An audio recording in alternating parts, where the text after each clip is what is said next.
Baik teman-teman, jadi di sini kita akan bersama-sama belajar tentang destilasi. Pada tahap akhir pembuatan alkohol, membutuhkan proses yang disebut dengan destilasi.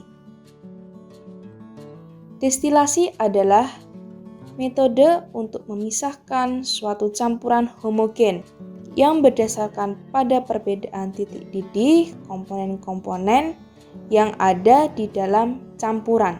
Jika suatu campuran ideal dipanaskan, maka komponen yang mempunyai titik didih lebih rendah akan menguap terlebih dahulu dibandingkan yang titik didih lebih besar, sehingga komponen zat volatil atau zat yang mudah membentuk uap akan terdistribusi lebih dahulu daripada zat fasa, zat cair yang lainnya.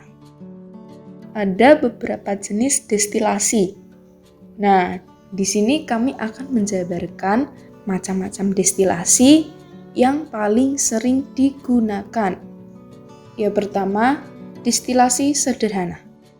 Destilasi jenis ini dapat digunakan pada campuran yang memiliki titik didih berbeda. Perbedaan tersebut cukup signifikan sehingga memudahkan proses pemisahan campuran. Contohnya, destilasi etanol dan campuran etanol air sendiri memiliki titik didih pada 100 derajat Celcius dan etanol mendidih pada sekitar 77 derajat Celcius. Ya, perbedaan dalam titik didih inilah yang memungkinkan pemisahan campuran etanol. Lalu, proses kondensasi umumnya dilakukan dengan mengalirkan air dingin pada wadah kondensor untuk membuat uap mencair. Kedua adalah destilasi uap. Destilasi uap dilakukan untuk memisahkan komponen campuran pada temperatur lebih rendah dari titik didih normalnya. Ada dua cara untuk melakukan destilasi uap. Yang pertama, dengan menghembuskan uap secara kontinu di atas campuran yang sedang diuapkan. Cara kedua, dengan cara mendidihkan senyawa yang dipisahkan bersama dengan pelarutnya. Contoh penggunaan destilasi ini adalah penyulingan minyak esensial dari bahan alam tertentu seperti minyak situs dari lemon. Yang ketiga adalah destilasi fraksinasi atau destilasi bertingkat.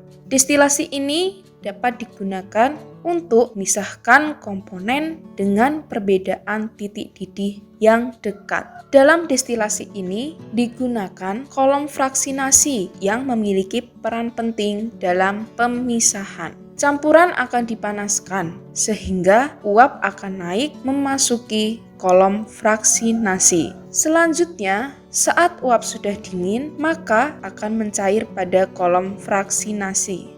Adanya panas dari uap lain yang nantinya akan naik menyebabkan cairan tadi menguap kembali. Kemudian naik ke kolom yang lebih tinggi. Destilasi jenis ini dapat digunakan untuk memisahkan zat yang mempunyai rentang perbedaan titik didih hingga di bawah 300 derajat Celcius. Destilasi ini biasa digunakan dalam pengolahan minyak bumi karena sangat berguna untuk memisahkan kandungan minyak bumi. Yang keempat adalah destilasi vakum. Destilasi vakum merupakan destilasi yang dilakukan dengan cara cairan diuapkan pada tekanan rendah, sehingga dapat digunakan untuk memisahkan komponen yang memiliki titik didih cukup tinggi, kurang lebih 200 derajat Celcius maupun lebih.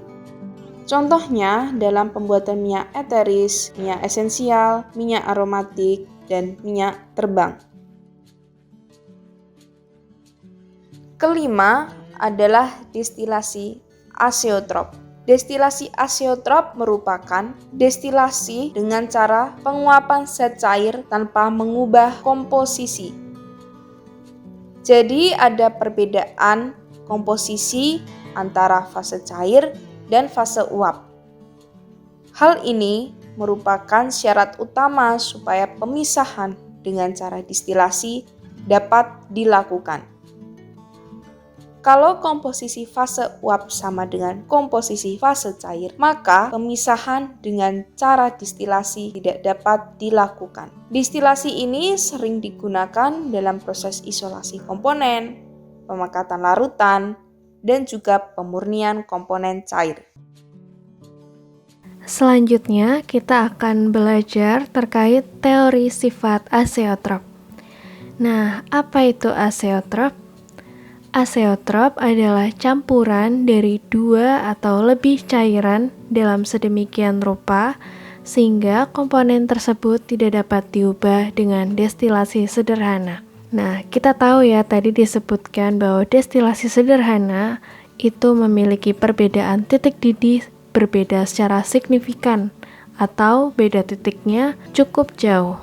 Kalau dilihat dari istilah atau arti katanya, kata azeotrop berasal dari kata Yunani, zein, yang artinya mendidih, dan juga tropos, yang artinya memutar, yang kemudian dikombinasikan dengan awalan alpha.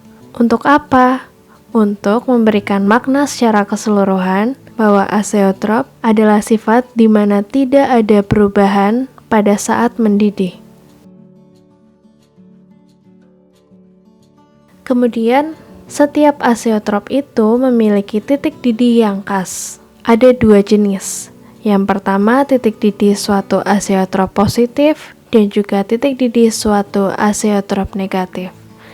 Nah, bagaimana cara membedakannya?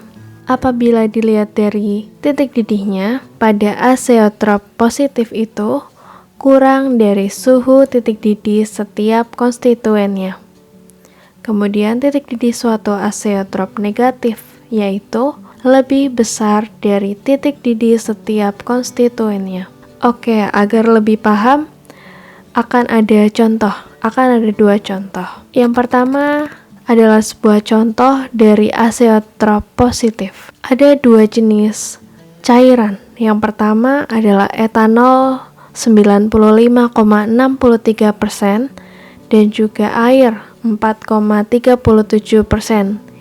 Itu beratnya ya. Nah, etanol mendidih pada 78,4 derajat Celcius. Air mendidih pada suhu 100 derajat Celcius. Tetapi azeotrop mendidih pada 78,2 derajat Celcius, yang merupakan lebih rendah daripada salah satu konstituennya.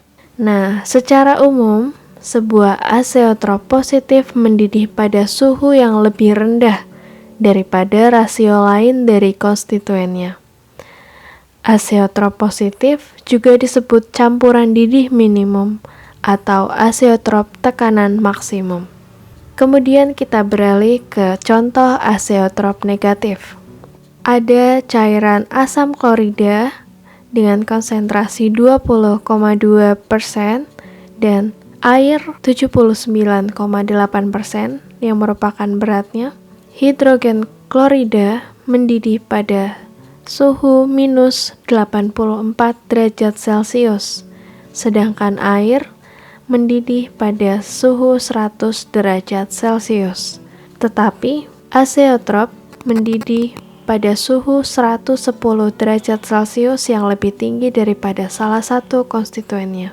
Secara umum, sebuah azeotrop negatif mendidih pada suhu yang lebih tinggi daripada rasio lain dari konstituennya. Azeotrop negatif juga disebut sebagai campuran didih maksimum atau tekanan azeotrop minimum.